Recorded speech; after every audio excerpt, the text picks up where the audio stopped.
¿Qué tal? ¿Cómo están? En esta ocasión estamos con el maestro, el profesor de la Universidad Iberoamericana, Guillermo Alfaro. Él pertenece al área de reflexión universitaria y bueno, maneja algunos temas de especialidad. Uno de ellos es el de los grupos indígenas. De esto va a tratar esta entrevista. Gracias, Guillermo. Me gustaría iniciar preguntándote ¿qué es un grupo indígena? ¿Qué son los indígenas? ¿Cómo no? Primero, muchas gracias por la invitación.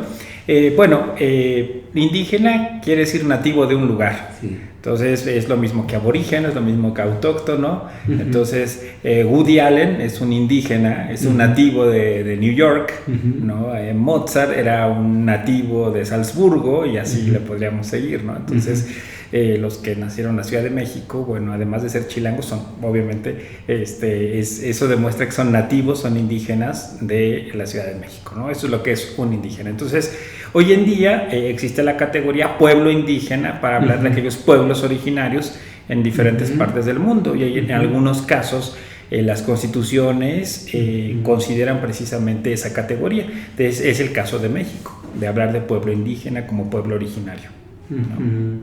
¿Estos pueblos originarios se distinguen algo de lo que podríamos llamar esta cultura occidental? ¿Por qué recurrir a esto? Sí, justamente la categoría pueblo indígena, precisamente que tiene este tono de pueblo originario, es para marcar ese contraste que hay con lo que llamamos cultura occidental, que también es una construcción sumamente arbitraria, ¿no? Porque, bueno, ¿dónde empieza Occidente? En un planeta que es redondo, ¿no? Entonces, en realidad con Occidente queremos decir Europa central y occidental, ¿no? Es lo que queremos decir. Y bueno, y es ese cachito del mundo, pero decimos que es Occidente. Occidente en realidad es ese cachito del mundo, ¿no? Y bueno, obviamente ahí metemos en Occidente, metemos la actual cultura de Estados Unidos, a Canadá, los metemos como Occidente, aunque están despegados de Europa, ¿no? Y que ellos están al occidente de Europa, por ejemplo. Entonces, y también ponemos en Occidente, pues todos los que seguimos el modelo, ¿no? Actual de desarrollo capitalista, por ejemplo. Entonces, de buena medida no es del todo claro, ¿no? Pero en principio casi siempre quiere decir Europa, Canadá, Estados Unidos y lo poquito que nos toque a los demás, ¿no? Entonces sí, por eso hablar de pueblo indígena en contraposición a ese modelo occidental, ¿no? A lo que no se parece al modelo de Occidente. ¿Qué caracterizaría a los pueblos indígenas de México, por ejemplo? Los pueblos indígenas de México, bueno, como todo pueblo originario, bueno, primero les damos la categoría de pueblo. ¿Qué quiere decir? Pues que son socialmente un grupo que primero se reconoce con una identidad propia, a veces con la lengua, no necesariamente tiene que estar la lengua, porque en un país como México que discrimina por el uso de la lengua, pues entonces claro que la gente deja de usar la lengua, pero tiene otros rasgos, o sea, todo su modo de vida marca una identidad. De hecho, la cultura, esa es su principal característica, ¿no? Es lo que nos distingue a cada grupo humano de los otros grupos humanos. Entonces, tenemos, ellos, como cualquier otra cultura, pues tienen una forma distintiva de organizarse como familias, de tener sus relaciones de producción y económicas, su forma de organización y de participación política, su conjunto de creencias, en algunos casos su vestimenta, en algunos una serie de prácticas de carácter religioso, una serie de explicaciones sobre la realidad, lo que llamaríamos la cosmovisión, ¿no? Que todas las culturas tenemos. Entonces es lo mismo, solo que obviamente aquí lo distinguimos. En México estamos hablando de 68 pueblos indígenas, es lo que el Estado mexicano reconoce, y es a partir de esa diversidad que podemos, por contraste, ver a lo que no llamamos pueblo indígena, ¿no? Lo que llamamos igual de manera muy arbitraria sociedad nacional. ¿La raza tiene algún papel en esto o ya es un discurso obsoleto para hablar de eso? Sí, pues es obsoleto porque justo los estudios actuales de genética nos dicen que, bueno, todos los humanos somos la misma raza, ¿no? Todos somos Homo sapiens, y entonces, digamos, nuestra apariencia, por hablar coloquialmente, nuestro estuche, es solo, pues sí, un pequeño porcentaje de lo genético, Entonces esa apariencia, la fenotipia, pues es lo que hace que nos diferenciemos, pero eso no nos hace genéticamente diferentes, no es otra raza. Entonces lo único que sí decimos, bueno, pues es que hay fenotipias, ¿no? 3 grupos de fenotipias, aquellas que, por ejemplo, en el caso de pueblos indígenas, que están emparentadas con las del Extremo Oriente, pues la fenotipia mongoloide, la fenotipia negroide, que bueno, se describe por sí misma, y la caucasoide, pues es que la que da origen a las personas de piel blanca, ¿no? Entonces, pero la combinación de esas 3 da la diversidad que tenemos, ¿no?, los humanos. En un lugar como el Mediterráneo, pues uno ve cómo terminan por parecerse la gente del norte de África con la del sur de Europa, por ejemplo, la del Medio Oriente. Entonces puede ser cualquiera, por esta cuestión de que las fenotipias al fin de cuentas terminan por compartir su carga genética, ¿no?, a través de los matrimonios, vamos, ¿no?, la procreación. Sí. ¿Qué importancia tendría entonces el estudio de estos grupos? Sí, bueno, lo primero es que una de las cosas en general en el mundo que lo más maravilloso de las sociedades humanas es que somos diversas. Entonces, lo primero es que cada una aportamos una forma de entender el mundo y de relacionarnos con él. Eso en general. Y eso no es algo abstracto. ¿Por qué? Porque la forma en que cada grupo humano ha resuelto su relación con su entorno físico y social nos da respuestas sobre cómo adaptarnos a diferentes circunstancias. Entonces, no es lo mismo lo que se necesita para adaptarse, por ejemplo, a vivir en el círculo polar ártico, como en el caso del pueblo inuit, ¿no?, los que llamamos coloquialmente los esquimales. Entonces, bueno, es una forma específica de adaptarse. Hay una forma específica para vivir en el Amazonas. Entonces, esos pueblos, cualquiera de ellos, ¿no?, nos demuestran cómo se puede vivir en el bosque tropical. Entonces, toda la diversidad nos enseña cómo las diferentes partes del mundo no podrías vivir igual. Entonces, de entrada, hay una riqueza en la diversidad. Y en el caso de México es lo mismo, ¿no? Esto es, los grupos han tenido diferentes formas de adaptarse a su entorno. No es lo mismo vivir en la Sierra Tarahumara que en la península de Yucatán. Entonces, hay respuestas particulares de esos grupos. Y como parte, digamos, de lo sociopolítico, reconocer que la diversidad es la riqueza de un país. Hay como esta idea de que los países tienen que tener la unidad, ¿no? Como si metemos todo en un molcajete, le damos vuelta y sale la mexicanidad. Hay como esta idea muy difundida. Y no, la diversidad no es que te divida, la diversidad te enriquece. O sea, la diversidad te da más matices de cómo entender la vida en un país como México. Con esto me surgirían como 2 preguntas. Una, entonces, ¿por qué están marginados? Y luego te hago otra. Sí, bueno, es un problema estructural. ¿Esto qué quiere decir? Bueno, uno, que hay condiciones históricas, que bueno, obviamente está la parte de la conquista, pero obviamente hay que aclarar que no a todos los pueblos indígenas les fue igual, ¿sí? Entonces hay matices en esto de la conquista, pero lo que sí es cierto es que se va construyendo una cultura mayoritaria como dominante, que es lo que hasta la fecha llamamos sociedad nacional, en la que justamente se renuncia a la diversidad y se pone, por ejemplo, un idioma único. Entonces, al no ser partícipe de esa misma lengua, entonces de entrada pues ya hay una separación, ¿no? Lo mismo pasa con la religiosidad, ¿no? Hay que aceptar una nueva religiosidad a partir del siglo XVI, hay que un nuevo orden sociopolítico, que es la sujeción a la corona española. Entonces, si no lo aceptas, obviamente te excluyes. Entonces, hay por un lado una parte del movimiento de integración, pero obviamente entonces el que no se integra automáticamente se excluye. Esa sería la parte, digamos, de lo histórico. Pero también, como decía, es estructural. ¿Por qué? Porque el problema no es pertenecer a un pueblo indígena.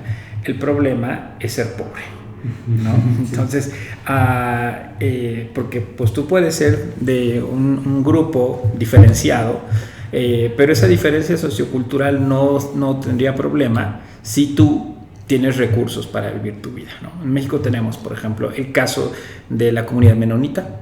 O sea, es un pueblo socioculturalmente diferenciado. Vive en diferentes partes de México, sobre todo en Chihuahua. Entonces, pero ellos, ¿no?, por sus condiciones históricas y como llegaron a México, apoyados por el Estado mexicano, entonces tienen una situación de prosperidad. Entonces, que ellos no usen la luz eléctrica, que no tengan demasiados vehículos motorizados, de que una serie de cosas, digamos, que renuncian a lo que en la sociedad nacional usamos, eso no los margina en el sentido de la situación socioeconómica, ¿no? Entonces, eso ya son parte de México, porque ya están por cumplir los 100 años en México. Entonces, pues obviamente ya son 4 generaciones que han nacido en México. Entonces, obviamente son mexicanos, pero obviamente con este antecedente de, bueno, llegaron a otra parte del mundo, etcétera, ¿no? Entonces, el problema pues no es ser pueblo indígena, o sea, ser pueblo socioculturalmente diferenciado. El problema es estar en condiciones de pobreza, ¿no? Entonces, ¿por qué es la condición de pobreza? Bueno, la condición de pobreza en este caso de los pueblos indígenas es porque ellos también tuvieron que quedarse en las zonas en donde no le gustaba a las autoridades virreinales y después a las autoridades mexicanas. Entonces, por eso los encontramos en la última cañada, en la última cumbre de una sierra, y entonces eso ha dificultado también pues, que ellos se enlacen por comunicación, por formas de infraestructura, etcétera, para que tengan acceso a más oportunidades, ¿no? Entonces, el caso de Guerrero, Oaxaca, Chiapas es en ese caso un ejemplo pues terrible de cómo estas condiciones de aislamiento pues también coinciden con una franja de pobreza. Son los estados con mayor índice de pobreza, con mayor índice de empleo formal, con menos industrialización. Entonces, evidentemente, tampoco tienen suficientes medios como para poder salir más allá de lo que les ofrece el entorno, ¿no? Que en algunos casos pueden sobrevivir con cierta dignidad, pero la mayoría de los casos no alcanzan a resolver sus necesidades solo con lo que tienen a la mano, ¿no? Necesitarían otras formas de tener actividades productivas, ¿no? La otra pregunta iría en esta línea. Bueno, están marginados, pero tienen un valor sociocultural. ¿Tú qué rescatarías como valioso de tus estudios de estos pueblos, como algo que deberíamos de aprender de ellos? Bueno, de entrada, como empezamos platicando, la diversidad hace que nos fijemos en cómo se relaciona uno con diferentes entornos. Entonces, de los pueblos indígenas, por ejemplo, el manejo del entorno es fundamental, lo hemos perdido. Los urbanitas que nacemos en la ciudad, pues luego no tenemos ni idea de dónde se producen los alimentos, por ejemplo, ¿no? Pensamos que los alimentos salen de los refrigeradores del súper, ¿no? Entonces ahí es donde están las lechugas, ahí es donde están las zanahorias, los jitomates, y no, alguien los produce. Entonces, casi siempre en México, la mayoría de los pueblos indígenas están dedicados a la agricultura, en su gran mayoría. Entonces, ellos son productores de lo que comemos, ¿no? De buena parte de lo que comemos. Entonces, es por esa relación que tienen con el ambiente, es por esta relación con su medio, con su entorno físico, que resuelve necesidades para ellos y para nosotros, ¿no? Entonces, eso sería, por ejemplo, de lo primero, ¿no? La mayoría son comunidades, suelen tener muchas actividades que son sustentables. Hoy que estamos tan preocupados, ¿no? Por el impacto ambiental, pues ellos resuelven mucho de manera sustentable. Lo otro, con pocos recursos, ¿no? O sea, se valora mucho lo que se tiene. Nosotros estamos en la sociedad del desperdicio, de la acumulación sin sentido. Entonces, de entrada tenemos, o sea, en los vivos, ¿no? Porque siempre decimos, bueno, la herencia de los antiguos pueblos, los sitios arqueológicos, no, de los vivos tenemos eso. Y las formas de solidaridad, ¿no? Suelen ser comunidades muy unidas, en la que hay muchísima reciprocidad entre los diferentes miembros de una comunidad. Eso no quiere decir que todos vivan en un estado paradisíaco, hay problemas también, pero vamos, sí es un valor muy apreciado, muy vivido por muchísimas comunidades. Y esto mismo les da capacidad de organización. Por ejemplo, tenemos varios casos, pero yo creo que uno de los emblemáticos hoy en día es la comunidad purépecha de Cherán. Que ellos decidieron, por ejemplo, retirar a todos los políticos de los partidos. Dicen, nosotros tenemos capacidad de autogobierno. Lograron el reconocimiento del Instituto Nacional Electoral para generar sus propias formas de participación política. Son autoridades reconocidas. Y todo empezó porque ellos trataron de defenderse de las mafias que atentaban contra su entorno, estas mafias que trafican con el beneficio forestal. Entonces se organizaron y al organizarse se dieron cuenta que pues algunos funcionarios estaban coludidos con estas mafias, entonces por eso deciden expulsarlos a todos. Y bueno, es una comunidad que hoy en día pues ha recuperado su prosperidad, que está cuidando sus bosques, en el que justamente hay una gran vigilancia de la comunidad por la honestidad de quienes son los líderes. Entonces pues es una lección para el resto, ¿no? Esto es que la participación comunitaria ayuda a resolver muchos de los males que tenemos, ¿no? Tampoco creo que es una varita mágica, pero obviamente es un paso adelante de lo que estamos en otros lados esperando a que alguien resuelva, ¿no? Entonces, la autoridad... Una democracia participativa. Exacto, una democracia participativa, vigente, actuante, propositiva. Entonces, claro, ese es el ideal democrático, más que el de solo la democracia sufragista, ¿no? Voy y pongo mi voto y ya, no, sino que realmente ahí está esta necesidad de ser partícipe de los cambios que necesita mi comunidad. Entonces, por ejemplo, esos son, ¿no?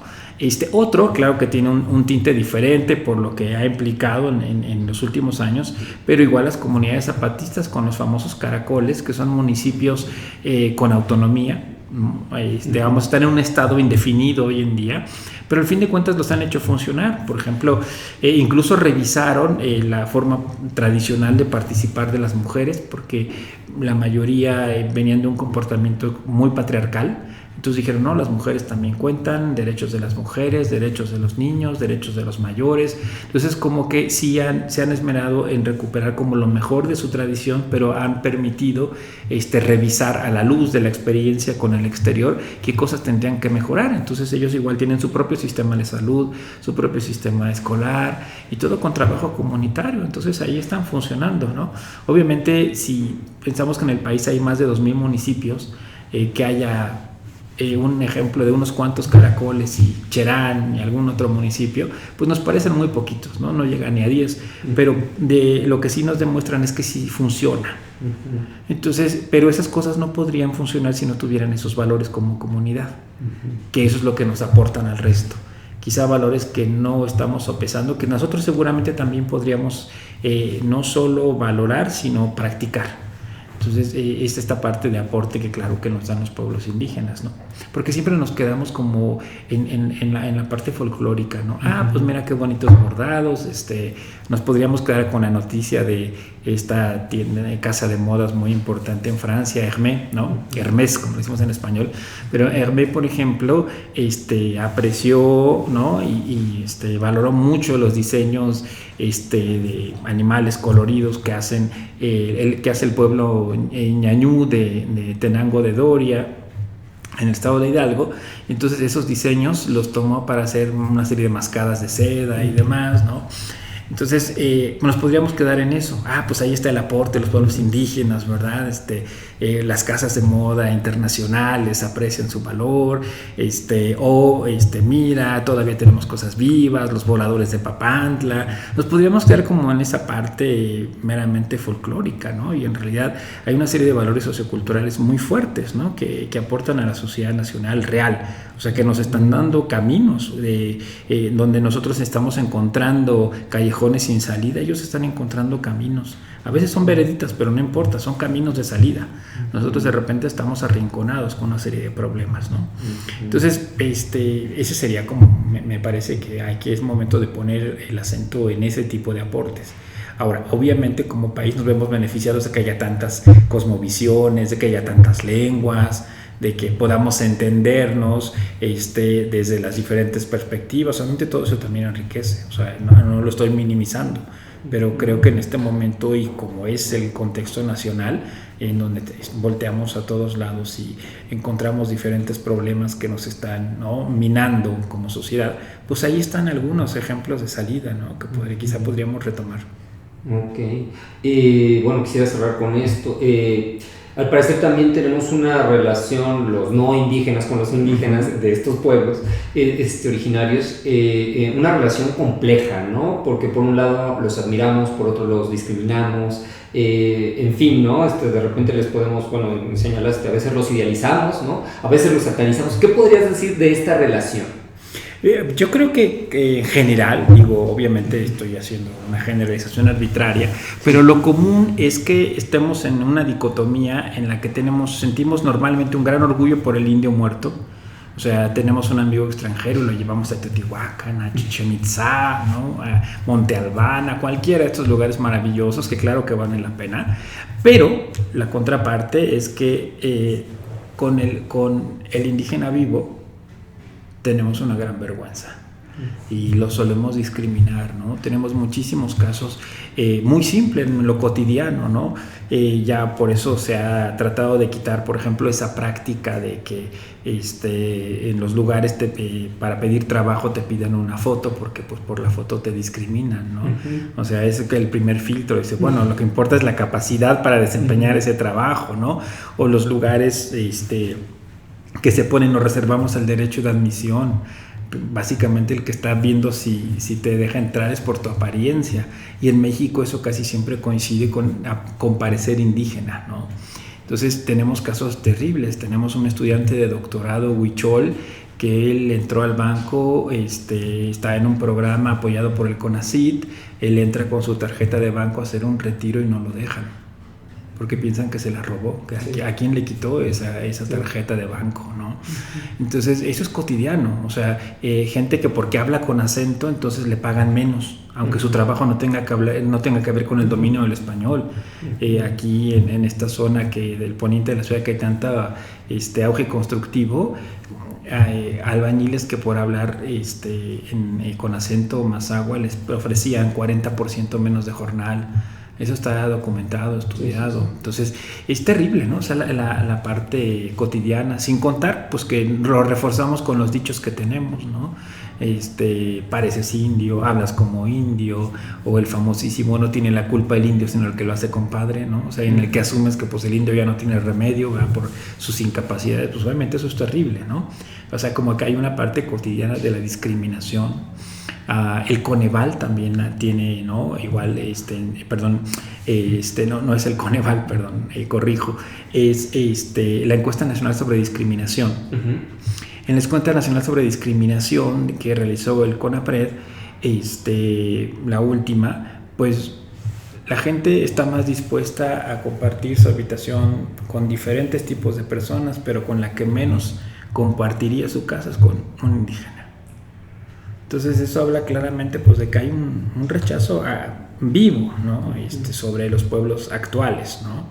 Entonces sí, obviamente tenemos que recuperarlo, pero bueno, también en el mismo sistema educativo nacional pues se ha reforzado esto de lo glorioso del pasado indígena, ¿no? Y muy poquito de lo actual, ¿no? Entonces si hacemos un monumento pues es a Cuauhtémoc, ¿no? Entonces no hacemos pues al artesano Huichol, al campesino que nos está dando de comer, ¿no? Entonces siempre hay como esta idealización del pasado.